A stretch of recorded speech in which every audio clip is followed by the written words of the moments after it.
Okay, so let's continue onward to our next social theory. Move this control center down here. Uploading videos, that's what I'm doing. Okay, so sorry for everything on the screen. I need to delete those, so I'm going to keep that open. I need to delete those. All right, so we're going to take a look at the innovation diffusion theory. Now this is a much bigger theory. And again, theories just mean that we don't know if it's all true, but most of it makes sense, right? And so it's kind of something that drives me nuts about science is that they tend to go, this is all true, even though they don't have all the proof that they need, right? So this is IDT, innovation diffusion theory. It is quite a bit longer than the other theory, and there's lots of little pieces to it. So what I've done here is giving you the condensed version of it, the parts that we need. And this really gets into that other thing that we're going to talk about, which is something a fad or is it a trend? And so I want to give you an example of that. We'll jump over here to the Zoom that I was searching on. And let's look up a sub notebook. Most people are aware of what a sub notebook is. Look at all these tablets popping up. Right, even these old ones. All right, so this is a good example of a sub notebook here. This one's not too bad either. But basically, a sub notebook is going to be something that's about 11 or 12 inches. And so sometimes different companies will call something a sub notebook when it's really not. Like a 13-inch notebook is not a sub notebook. Really got to get to 12 inches or 11 inches or 10 inches to get a sub notebook down. And basically what was happening in around 2007, 2008, was that technology got good enough to really have some power. Like back when this was done, there's a sub notebook. Back when this was done, there really wasn't enough processing power in that to be really useful. So you're just doing word processing and stuff. Here's a really nice little sub notebook that Sony did, and it runs Windows, right? That's the thing, is it runs a real desktop operating system, except it's tiny. And again, the technology got to the point where the processing is good enough to do nearly everything that a person wants to do in one of these sub notebooks. And again, that's why I pulled up these, because that really is a perfect example of them. They're much smaller, and I've got a couple that I could show you. And they were hugely popular. They were getting really popular. And so then in 2010, something else happens, and that's the first iPad. And so there's the first iPad as it came out, and it was pretty thick compared to what we currently use, but it's actually no thicker than a cheap tablet that you might find today. And that came out in 2010, so that was 10 years ago that came out. And I remember tech people at the time not understanding this at all. And so you had this sub notebook, and then you had this iPad. And most of the tech writers were basically saying, why would anybody get an iPad? This is just the dumbest thing. All it is just a really big iPhone. It's the dumbest thing that I've ever seen in the world. Why wouldn't you just get a sub notebook instead of one of these? Because then you can do lots of things on it. Okay, so what they mean by lots of things, what do they mean by that? Why did they not see it as something that at least was comparable, if not better? Well, part of it was because it was Apple and the tech industry, especially back then, Apple made it, so let's just crap all over it because, it's Apple. So that was part of it, but the bigger part of it was that they didn't really define for themselves, what does it mean to do all this other stuff? Well, really what they're talking about, right? Really what they mean is, can it do Word? Can it do Excel? Right? all this important work that we need to get done. Can it do this? Well, sub notebook can, and an iPad can't. So therefore, no deal. Right? That's really what they meant. Except I think a lot of them didn't even know what they meant. Right? They just didn't know. They were used to things being a certain way, and taking a notebook, right? Because you can buy notebooks in all sizes, but there were some that were very popular at different times. For instance, having a 16-inch or a 17-inch notebook was really popular in the years before. And so it kind of went to one extreme and then another. Basically, I can now replace my entire desktop with this notebook, which was true for the most part, except for in gaming and AutoCAD and stuff like that. And so they knew that, well, actually, with a big notebook, this is what I get. And with a tiny notebook, this is what I get. I know what I get. I know what I have. And then with an iPad, I don't. I don't know what that is. I don't know why that would be better. So if we take a look at, actually, I think we'll look at this later. So I'm not going to talk about it too much. But there was other tablets around. Let's just say that. So if we look in the past and we say, well, which one of those was the fad and which one was a trend, it's easy to see. The iPad was the trend. iPads haven't gone away. Tablets haven't gone away. Microsoft has started to make some good money off of their Surface tablets. None of that's gone away, but the sub notebooks, that's just a niche. That will always be just a niche. But at that particular time, they weren't a niche. They were gaining popularity. And when I'm looking at it, when I was looking at it, I was like, why don't people understand what this means? Why don't they get that this is a new trend? This is not a fad. Although they're saying it's a fad. That's what they're saying. Oh, it's a fad. People are just getting it to watch Netflix. It's going to go away. But those sub notebooks are not. How did they get it so wrong? Well, really, it's because they didn't understand any of this. And if they understood this stuff, they would have a better idea. It's not a silver bullet. It doesn't mean that you're going to always get it right, but you're able to understand the components of what makes a society take something in and accept it. Now, just to remind you, because this is going to come up again, perceived ease of use and perceived usefulness are huge factors in this process. All right, so IDT was done around 2003, and there's a bunch of stuff that goes through it. So let's just look at, well, what is a person doing? So it discusses the process of choosing to use a technology. And that's known as the innovation decision process. So we're talking about any innovation. That's what this is describing. So while we're applying it to technology and computers, computer technology specifically, this can be applied to anything, like self-driving cars, right?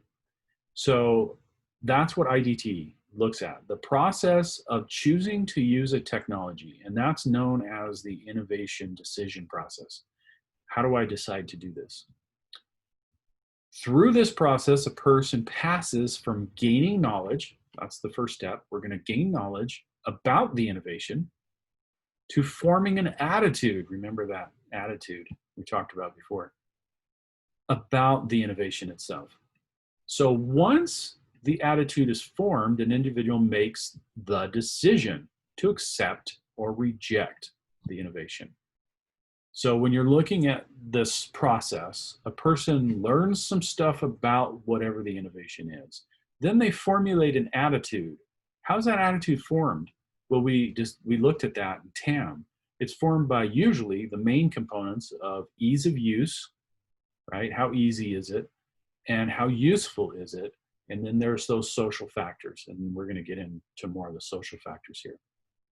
If he or she accepts the innovation, the person implements the innovation and proceeds to confirm their decision, right? They proceed to, I made the right choice. I made the right choice. That's what they do. Now, that's something that we all do in everything. I mean, if you choose, right, you chose to come to EAC, somebody starts talking to you and they're like, why didn't you go to ASU? ASU's a real school. Why? Because it's massive? Does that make a real school because they're massive? Um, then you're going to have things that you're going to point out to them, right? You're going to say, my decision was this, and this is why I made it. And I stand by that. We do that process with everything. All right, so this entire process that we just talked about happens in 5 stages. And the first is the knowledge stage, as I mentioned before. So during this, we're going to get in further, right? So now we're going to start to define this stuff. During this stage, an individual is exposed to the technology and explores how it functions. And there's 3 types of knowledge identified in this stage. So you can see why this is much bigger, right? Because of basically what I did up here was basically tell you, hey, this is the process somebody goes through. Now let's talk about that process. There's 5 stages to that. And the first one is the knowledge stage. And guess what? There's different types of knowledge that people have.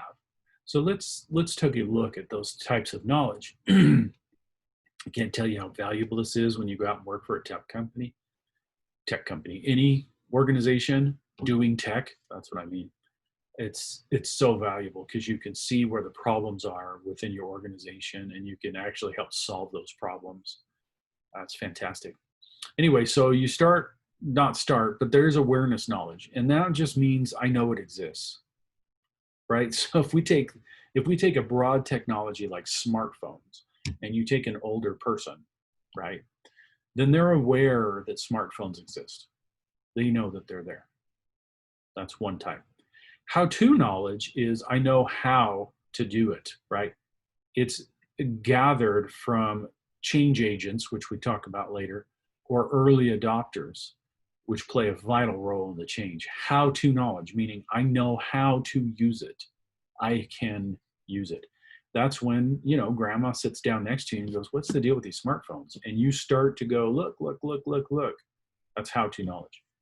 And then there's principles knowledge, or the underlying concepts of the technology, such as how the internet works.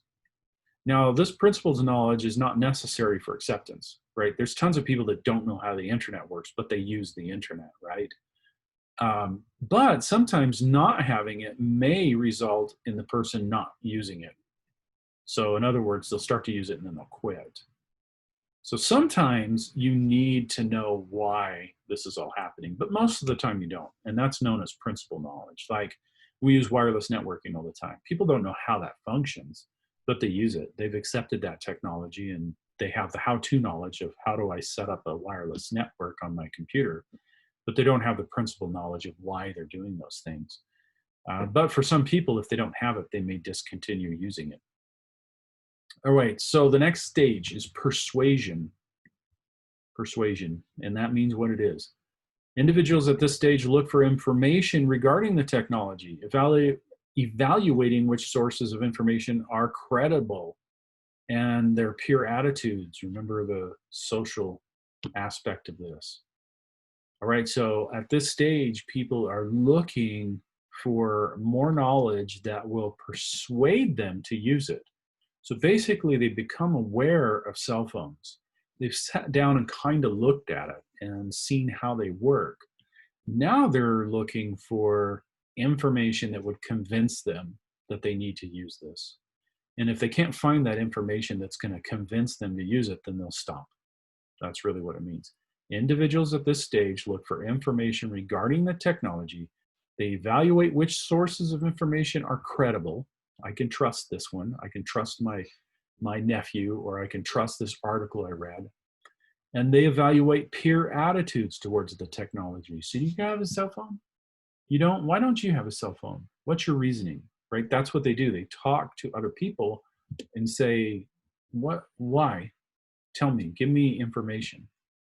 So a favorable or unfavorable attitude about the technology does not always lead to acceptance or rejection.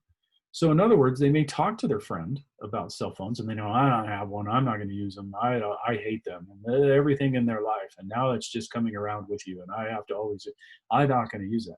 That may not lead them to not using it. That's what it's saying. But it's during this information gathering stage where they're evaluating all this stuff. Sometimes an affirmative attitude towards the technology does not result in use. When this happens, it's known as the knowledge attitudes practice gap. And that can be caused by tons of things. For instance, they may go, you know what, I'm really going to do one of these smartphone things. Oh, no, they're too expensive. I'm not going to do it. Right? So they went through this whole thing, and they've decided that they're going to go ahead and do it, but they don't have the money. And so when that happens, it's called, I gained knowledge, I formed an attitude about it, but I never put it into practice. That's a gap. So, and then the decision is actually the third stage. So they're persuading themselves to whether or not to use it or not. A person in the decision stage participates in activities that result in acceptance or rejection of the technology or innovation. They actually use the dang thing, right? I'm using this thing. And that could lead to acceptance, or it could lead to rejection. Remember, underlying that, again, is ease of use and usefulness. So if they find it not easy to use, they got that cell phone, they made the decision, they got it, and they set that smartphone there, and they tried it for a while, and then they stopped using it. They rejected it based on it wasn't that easy, or it wasn't that useful. So individuals usually will seek to adopt the technology in a small way. Like, I'll get a smartphone and I'll use messaging and I'll answer phone calls, right? And that's often, you know, with an older generation, that's what they do, and they stop. They don't use anything else. Well, did you know there's a calculator on there? Oh yeah, I didn't think of that. Oh, did you know that you can record a conversation on there? So you could record that, or you could set a task, or you could create a calendar item, or you could blah, blah, blah, right? I mean, the thing's a pocket computer, basically. So you can do lots of stuff with it, but they pick a small way to use it.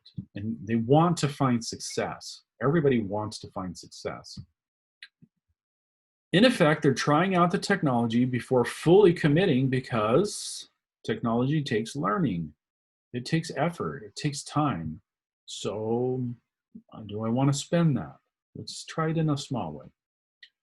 This gives the individual an opportunity to verify that the technology provides some kind of advantage and greatly heightens acceptance.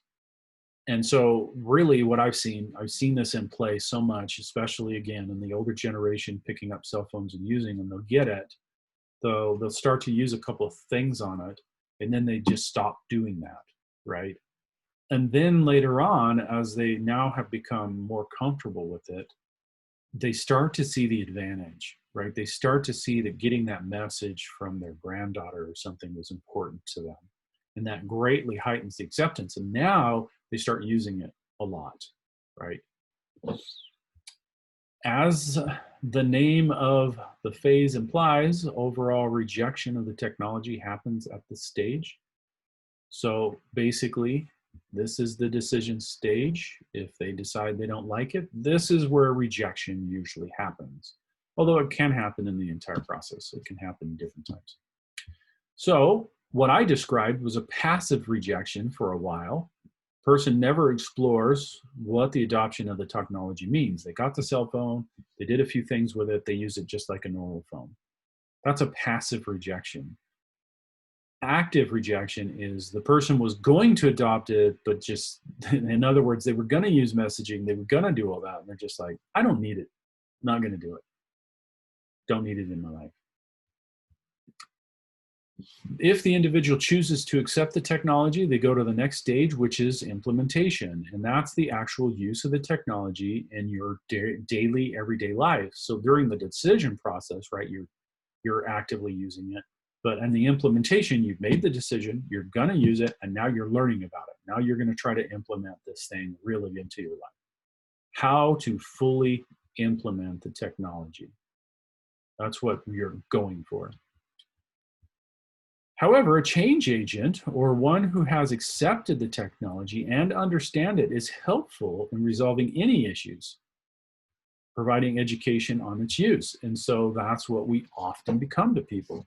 In the tech field, you should be a change agent. You should be helping people figure out what to do. But in your personal life, that's exactly what has happened. You may, again, have your mother or your grandfather, and they're trying to use it, and they're like, I don't know, I just don't get it, and I can't. Well, here, let me show you some things. And you may have to show them several times, but then over time, they're going to get it, right? You're the change agent that's helping them accept that and move on. This is one of the most important principles of this within an organization. And why it is because you can implement this massive technology. Let's go back to email, right? There was a time when people didn't really see a need for email. You called people on the phone. And so you had this situation where 20% of the company is using email, and they want everybody else to start to catch up and use this system because that's what it's an easier way to communicate instead of leaving voicemails constantly, right? And so if you're in the tech department and you realize that that's a struggle, you yourself can be a change agent by going and helping people understand this is how you just do a simple email. This is how you send that email. This is how you respond. Now, I know for anybody growing up with email, it's like, McBride, that's the dumbest thing I've ever heard. But having lived it, that was not a dumb thing. I helped a lot of people understand how to send emails, how to receive it, and why it was an advantageous thing to do. That's going to happen again. You're going to be out there working, and there'll be some technology, and you're like, well, this is why we're going to do this, and let me show you how it can help you. Let me just be a resource for you. Let me be a help to you. You let me know what you need. And what you're doing is you're helping them change. You're a change agent. That's why that's an important concept to know, because as you go out there in technology, you really want to do that. You really don't want to just please your boss. You want to please the people that you're working with, because as we talked about in the beginning of class, those are often the people that will provide your next opportunity. Somebody else that's working there, like, you know, my uncle works over at this place and they're looking for a person. That kind of thing happens. But if you're not really helpful to others, then they'll never say that to you. All right, as the technology moves through society, and what do we mean by society? Well, that could be society, the world. That could be Arizona. That could be the United States. That could be the class you're in. That could be the place you work. So that term means as it moves through people around you, and it depends on the technology you talk about, right? New uses are often found. So as the technology moves in to where you're working, then people often will find different ways to use it that are beneficial. Individuals that find these new uses are called reinventors. So they use this new technology, and then they say, oh, you know what I did? I use it this way. And so, what? You use it that way? That's happened over and over again. So those we call reinventors. They usually will help people that are struggling with implementation. They give them new reasons to use it. They're usually very knowledgeable. They're very helpful. They encourage customization, right? Because sometimes maybe it's just not doing what you want. The technology, somebody says, oh, you know, the cell phone will do this. And you're like, I don't care. It doesn't mean anything to me. Reinventors can find reasons that help. And then finally, confirmation. That's the final stage. We're at the final stage. At this point, the new adopter looks for support regarding their decision, just as mentioned before. In other words, they find reasons to support what they have done. All right, so you can use this with anything. I do get a chance to play some gaming every once in a while, and I play that on the Xbox. The Xbox is what I use. Now, why? Well, there's a few reasons, but probably the biggest is because my kids use Xbox and my brothers use Xbox.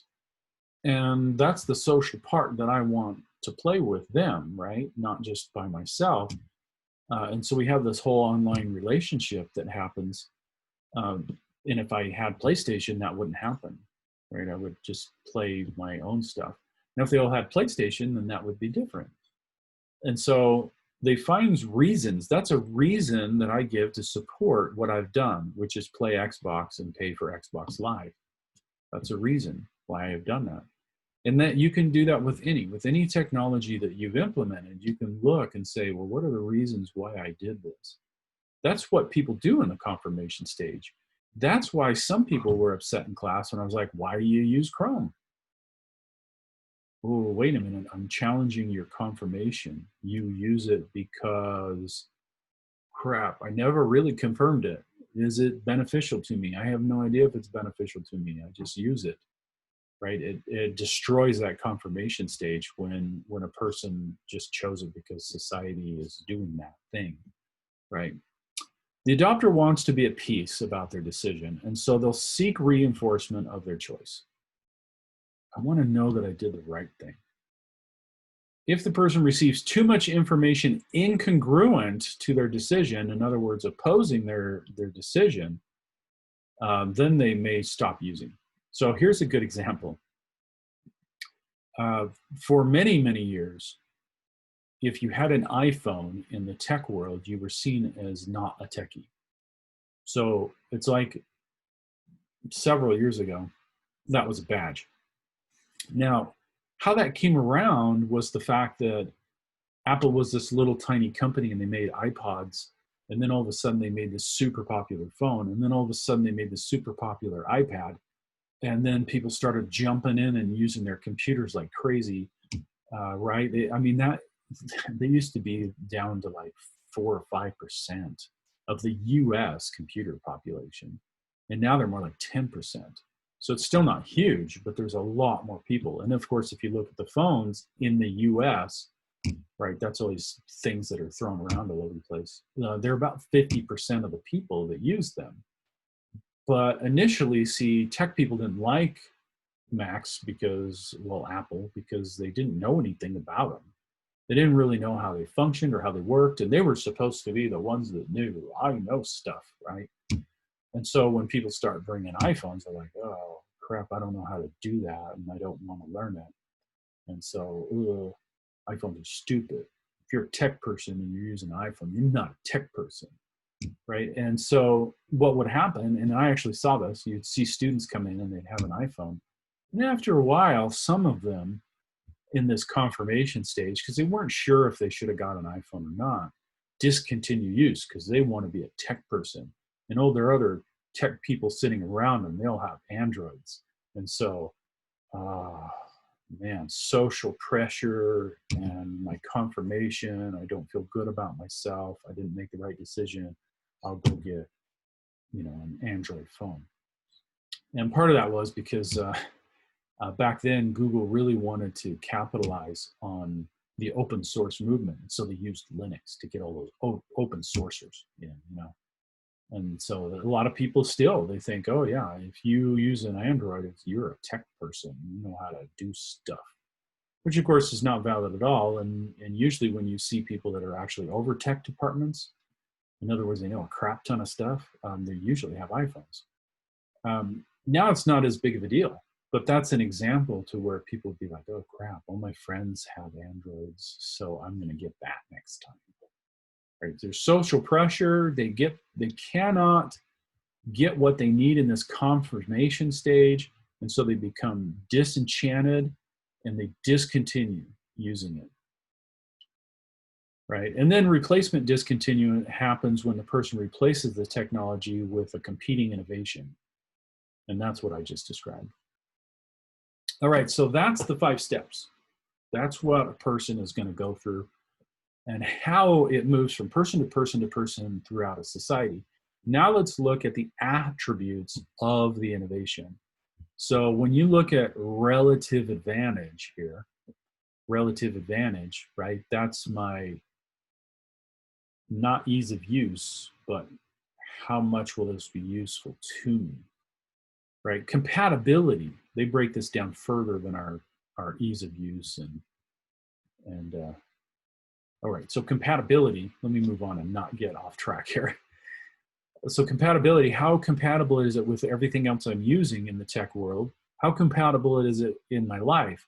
How complex is it? There's your ease of use, right?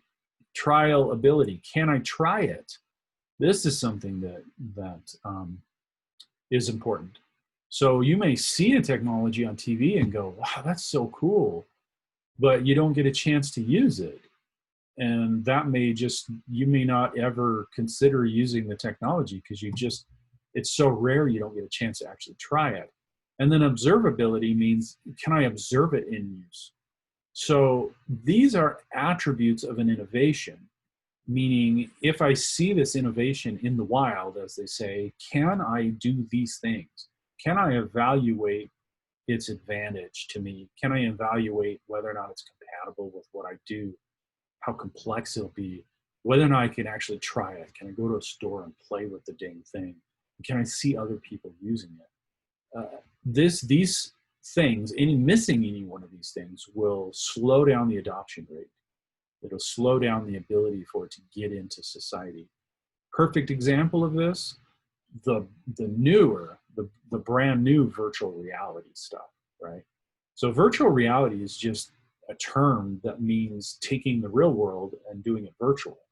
And so really playing any game, even a game from the 80s, is virtual reality. But that's not what we mean today. Virtual reality today means I put on this headset or I'm in a room and it's not real, but it looks like it's real.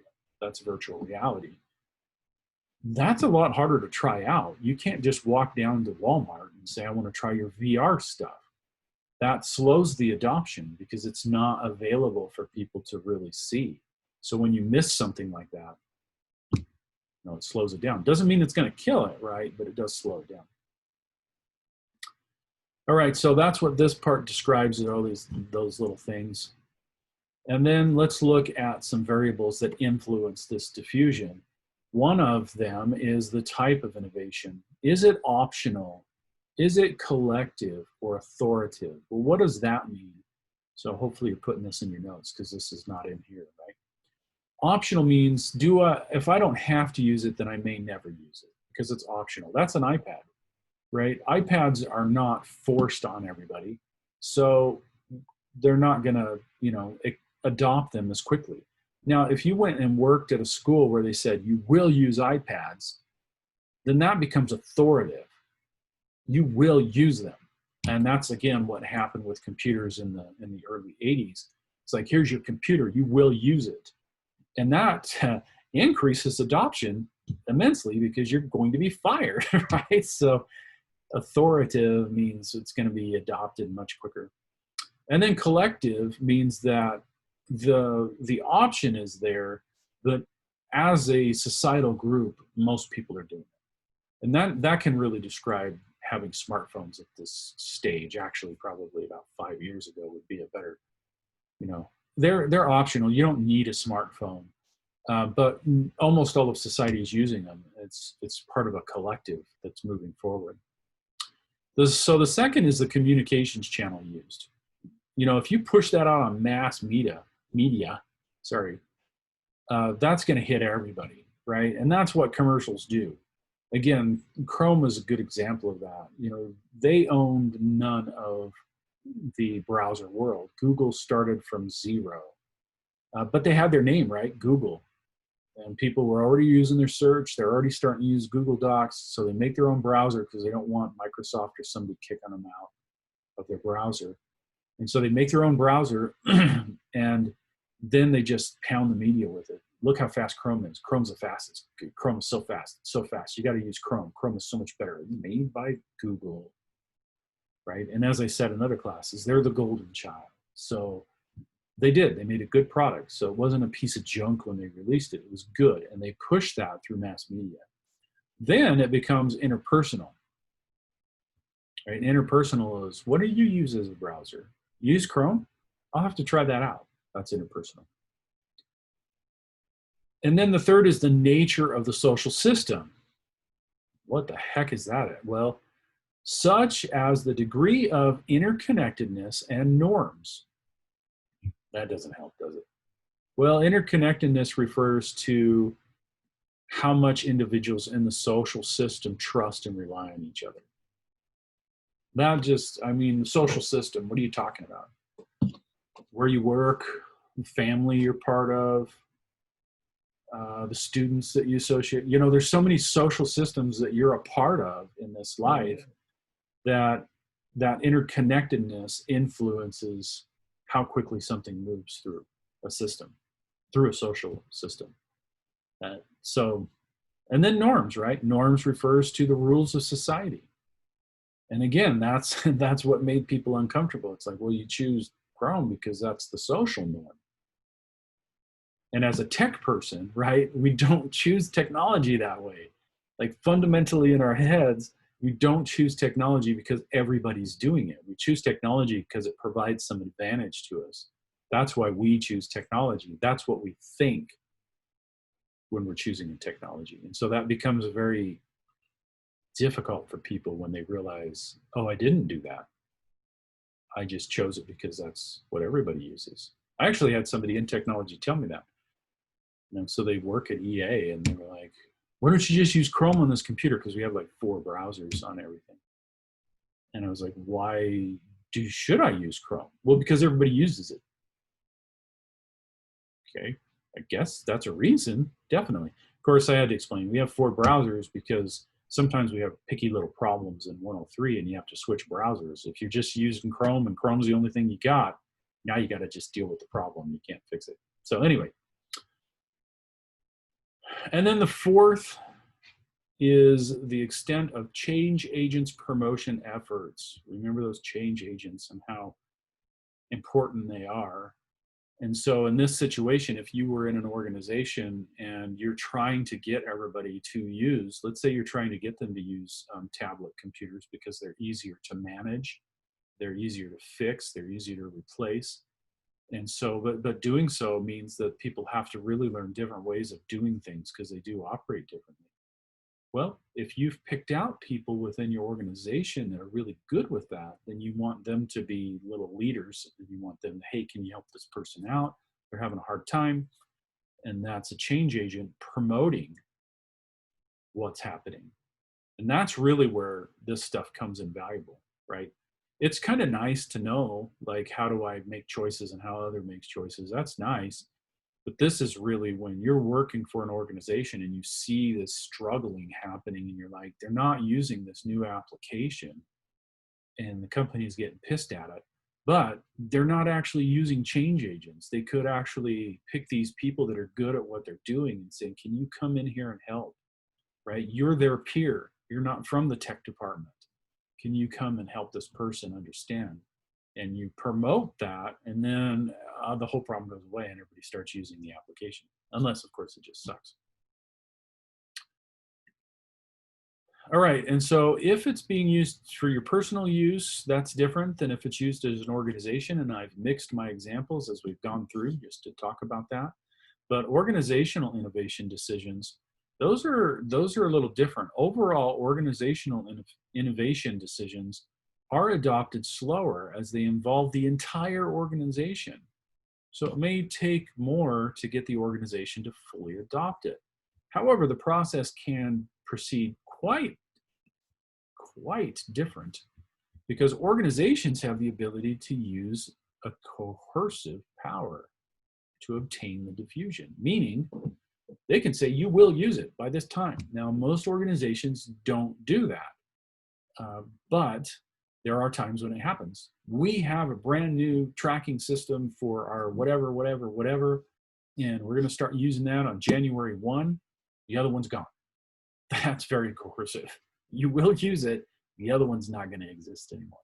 However, there's other technologies they don't do that on. So they can force compliance. Lastly, it is important to remember that the degree of interconnectedness, social norms, as well as the efforts of change agents influence the adoption rates. So that's just reiterating what I've already said. Now, I'm going to end this video and we'll look at defining the individual, because this is a different concept that really fits in with what we're talking about. But this has been a long video already, so you may need to take a break. So we'll go ahead and do that. There's my toolbar that you can't